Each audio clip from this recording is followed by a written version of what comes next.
थोरल्याबाई साहेब, बोला धाकट्याबाई साहेब. म्हणजे आमच्या कानावर आलं ते खरं आहे तर. काय आलंय तुमच्या कानावर? बाळराजेंना तुम्ही सिंहासनावर बसवण्याची परवानगी दिली. हो. कोणाला विचारून निर्णय घेतला? कोणाला विचारून घ्यायला पाहिजे होता? महाराजांना. महाराजांना? तुम्हाला काय वाटलं ते गेले? हाक मारली असती तर तुमच्या समोर येऊन उभे राहिले असते ते. पण तुम्ही तेवढी तसदीही नाही घेतली. आजवर आम्हाला तो अधिकारच नव्हता. या घरात आल्यापासून कधीच कोणताच निर्णय आम्ही घेतला नाही. आणि जेव्हा निर्णय घेण्याची वेळ आली तेव्हा असा निर्णय घेतला. असा म्हणजे? महाराजांच्या आत्म्याला न रुचणारा. तुम्हाला कोणी सांगितलं की हा निर्णय महाराजांच्या आत्म्याला रुचणारा नाही म्हणून? त्यांचं लेकरू गादीवर बसलेलं त्यांना आवडणार नाही का? जरूर आवडेल, पण थोरल्यास डावलून धाकट्याला गादीवर बसवता हा निर्णय नाही आवडणार. आणि तुम्ही तेच करताय. हे पातक आहे. बस, जरा जपून बोला. बाळराजे जरी धाकटे असले तरी ते आमचे पुत्र आहेत आणि आम्ही थोरल्या आहोत. हे स्वार्थाचं बोलणं झालं. धर्मानं बोला. आता जे आम्ही बोलू तोच धर्म.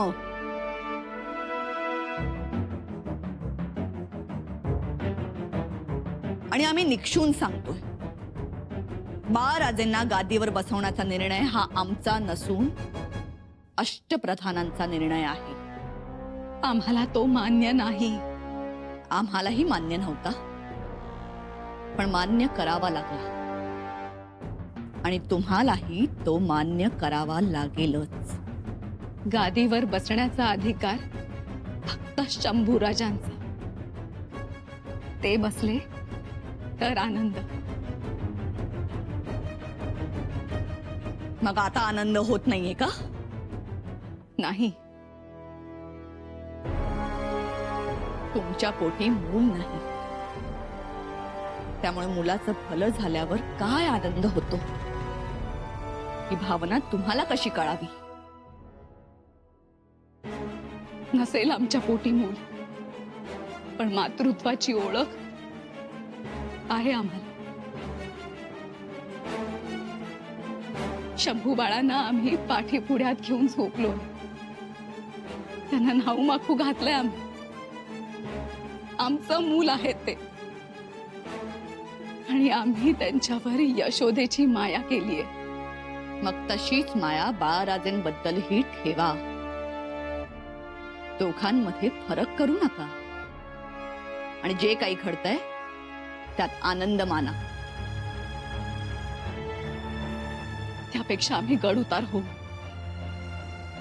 उद्या आम्ही पन्हाळगडी रवाना होतो. जा असं म्हणालो असतो, पण आत्ता तुम्हाला जाता येणार नाही.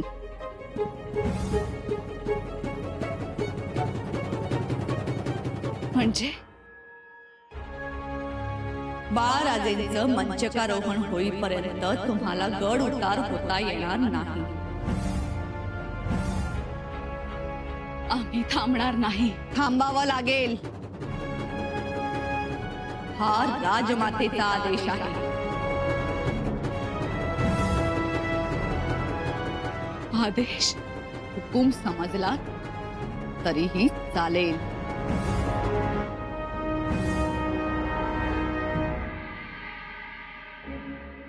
हुजूर, बड़ी दूर से आए हैं.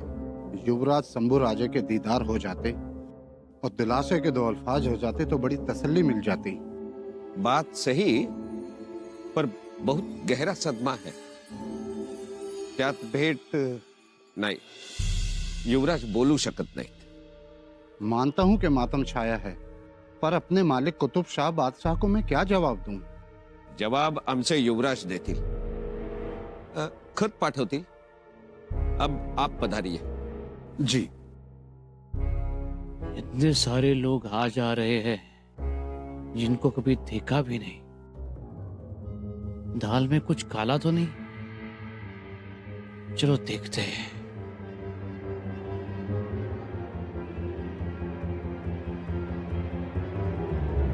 प्रणाम पंत. प्रणाम प्रणाम. पंत,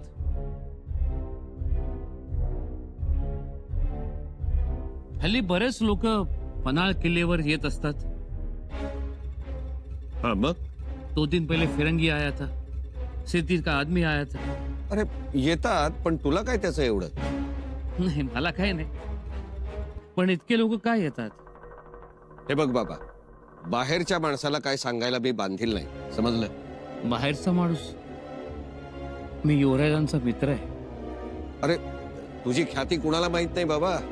जा तू, सदरेवर येऊ नकोस पुन्हा, आणि सरकारी कामात दखली देऊ नकोस, समजलं?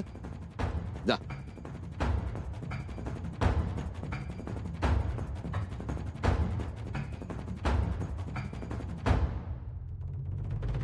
महाराणी साहेब, महाराणी साहेब,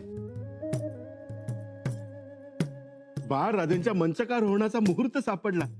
एवढ्या लवकर? अहो, आता कशाला थांबायचं आणि ताकाला जाऊन भांडेही का लपवावं? मुहूर्त कोणता आहे? मुहूर्त काय, अक्षय तृतीया. अक्षय तृतीया म्हणजे 4च दिवस राहिले. आजचा दिवस सोडा, 3च दिवस पकडा. पंत, घाई नाही का होत आहे? 3 दिवस? 3 दिवस 3 वर्षासारखे वाटतात आम्हाला. कारण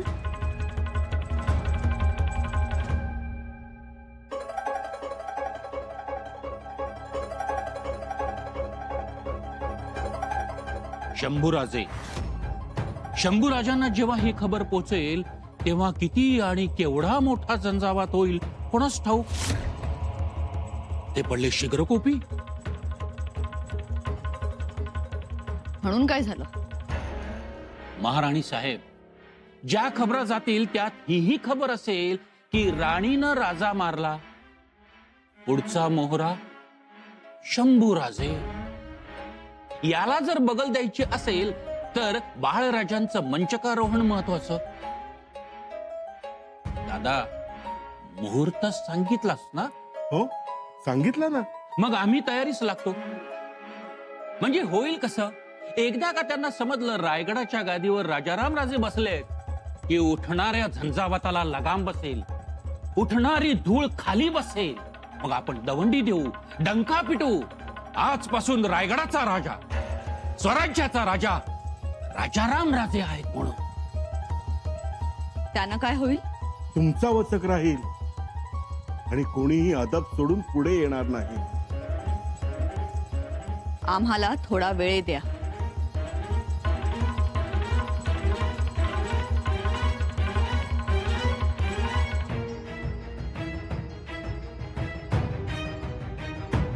सोमा, फिसकटतंय की काय?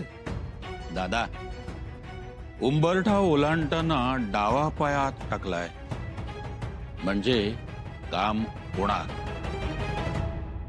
सैन्य कोणाच्या बाजूने असणार आहे? कुणाच्या बाजूने म्हणजे? म्हणजे सैन्य शंभूराजांच्या वर फिदा आहे. त्यांच्या हाताखाली लढण्यात सैनिक धन्यता मानतात असं मी नाही, एका फिरंगी प्रवाशानं लिहून ठेवलंय. आणि एवढंच नाही, तो फिरंगी प्रवासी पुढे म्हणतो एका बाजूला 10,000 सैनिक आणि दुसऱ्या बाजूला एकटे शंभूराजे. म्हणून काय? बोला बोला. म्हणून मला वाटतं सैन्य शंभूराजांच्या बाजूनच उभं राहणार.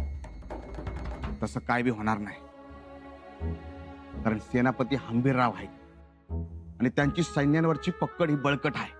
त्यांची खात्री देता येणार नाही. अहो, तुम्ही लग्नात होता ना, तेव्हा बघितलं की नाही कसं ठाम उभा राहिले तलवार घेऊन राजाराम राजांच्या माग. हो, पण जर प्रसंग पडला तर सक्क जवळ करणार का सावत्र? नाही, हिरोजी, ते हंबीरराव आहेत. अहो, राजकारणात समद्यांचे पाय मातीच असत्यात. ऐकलं का मोरोपंत? त्यात हंबीरराव सुद्धा काही येगळं नाहीत. हा? नाही, हंबीरराव तसे नाहीत. बरं बघू, घोडं मैदान जवळच आहे. बघू काय होतंय. अशक्य अशक्य अशक्य. बाळराजे, अहो काय अशक्य अशक्य करताय आणि कोणाला म्हणताय हे? मातोश्री, बाळराजे, तुम्ही आता मंचकावर बसणार आहात. आम्ही मंचकावर नाही म्हणजे नाही बसणार. असं काय करताय तुम्ही? आम्ही जे करतोय करणार ते योग्यच करणार. दादासाहेबांना डावळून आम्ही मंचकावर नाही. हद्द झाली आता. बाळराजे, का का तुम्ही समजून का घेत नाही? मातोश्री, आम्ही समजून घेतोय पण तुम्हीच समजून घेत नाही. बाळराजे, अहो सोन्याचं ताट, सोन्याचा घास समोर आलाय आणि तुम्ही नाही का म्हणताय? आता महाराजांनंतर तुम्ही राजा होणार. सगळी तयारी झालीये. अष्टप्रधानांनी कंबर कसलीये, संकल्प सोडलाय, मुहूर्त काढलाय. आता तर हा हा म्हणता म्हणता खूप सरदारही येतील. दादासाहेब येणार आहेत. दादासाहेब? त्यांनी जादू केली आहे का तुमच्यावर? जादूच केलीये, पण आमच्या आबासाहेबांनी. त्यांनी आम्हाला सांगितलंय नेहमी दादासाहेबांच्या आज्ञेत राहा आणि जे काही कराल ते दादासाहेबांना विचारून करा. त्यांच्या नजरेआड काहीही करू नका. बाळराजे, आबासाहेब म्हणाले आम्ही शंभूराजांचे आबासाहेब आणि शंभूराजे तुमचे आबासाहेब. याद ठेवा. सगळं खरंय, पण आबासाहेबांचं सगळं ऐकायचं नाही, आईचंही ऐकावं. तुम्ही नाही म्हणालात तर आम्ही संकटात सापडू. मातोश्री, आलेला संकट दादासाहेब परतवतील, पण आम्ही त्यांच्या अधिकारास पात्र नाही. थोरले आहेत, आम्हास आबासाहेबांसमान.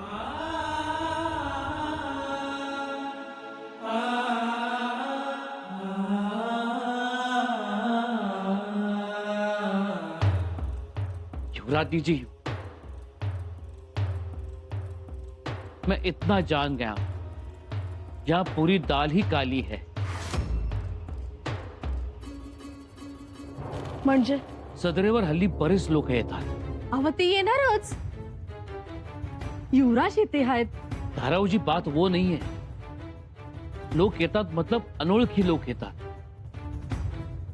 जासूस, वकील, खलीते देतात, खत देतात. मग युवराज जी, आपको मिला है कोई खत, कोई खलीता? नाही. वही तो कह रहा हूं आपसे, सदरेवर काहीतरी गडबड आहे. आम्ही आमच्या डोळ्यांनी पाहिले म्हणून आम्ही विचारायला गेलो सदरेवरती जनार्दन पंतांना. तर काही सांगायला तयार नाही. मैं आपसे विनती करता हूं, कोई तो बड़ी साजिश है.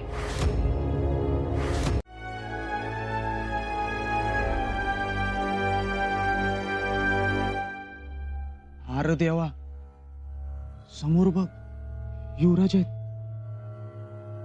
दुसऱ्या मार्गाने जाऊया का आता? नाही ना ग, त्यांना संशय येईल. अरे पण आपल्याकडे त्यांच्या विरोधातला मजकूर आहे. त्यांना नजर कैद करण्याचा खलिता. पण तो जर हाती लागला ना, नाही, तुझ्याकडचा खलिता दाखव. नाही म्हणजे त्यांना संशय नाही येणार.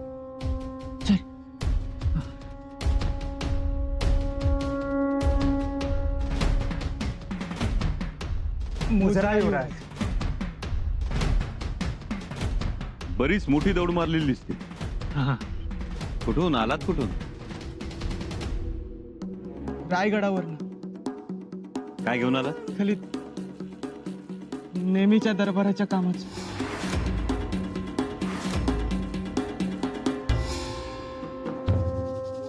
दरबारी कामाचे खलिते. हा. गडाचे दरवाजे तर बंद आहेत ना? म्हणजे ते हा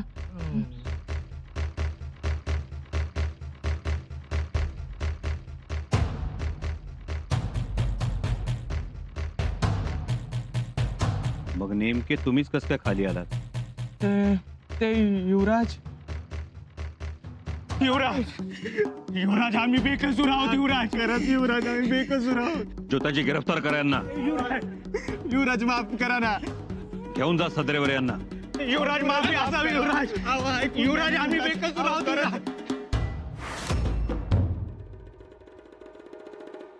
पंत युवराजनी सदरव येत आहेत. युवराजनी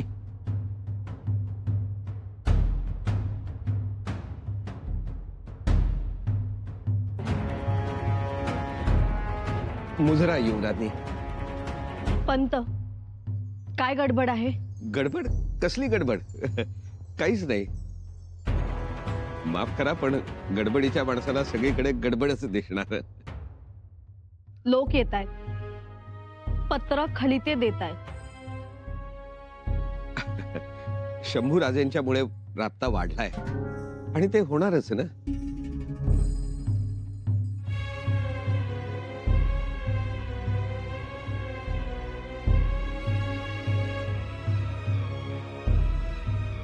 या युवराज. मुजरा. युवराजनी तुम्ही सदरेवर काय प्रकार? युवराज, लोकांचा राबता वाढलाय, पत्र खलिते येतात, पण ते आजकाल आपल्यापर्यंत पोहोचत नाही. आम्हीही विचारणा केली पण कोणतीही दाद लागू दिली नाही. सदरेवर येऊ नका असे आम्हाला सांगितले. आम्ही सुद्धा खुलाशासाठीच आलो आहोत पंत. ही 2 माणसं कोण आहेत? रायगडावरून आली आहेत रोजच्या कारभाराचे खलिते घेऊन. नेहमीच येतात ती, म्हणजे सरकारी नोकरीत आहेत. असं? पंत, रायगडाचे दरवाजे बंद असताना रोजच्या कारभाराचे खलिते नेण्या आणण्यासाठी गडाच्या आत बाहेर जाऊ येऊ शकतात हे दोघं? एवढ्या महत्वाच्या आसामी आहेत या? म्हणजे ज्योत्याजी, घडती घ्या यांची.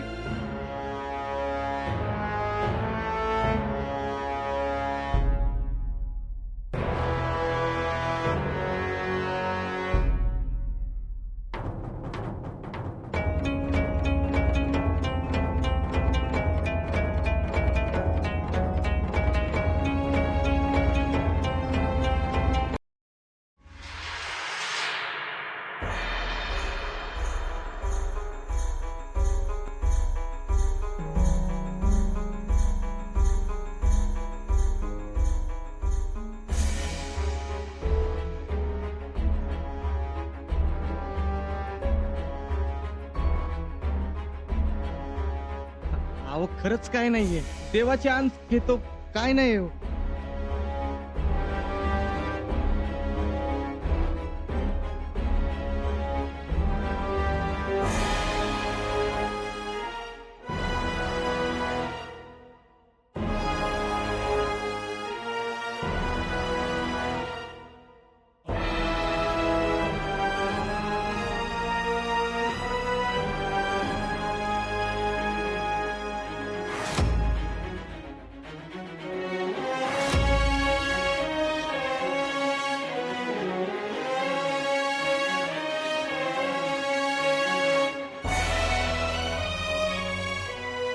वाचा कवितेची.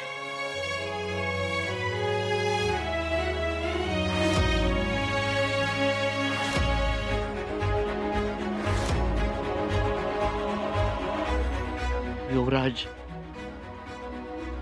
नाही वाचू शकत.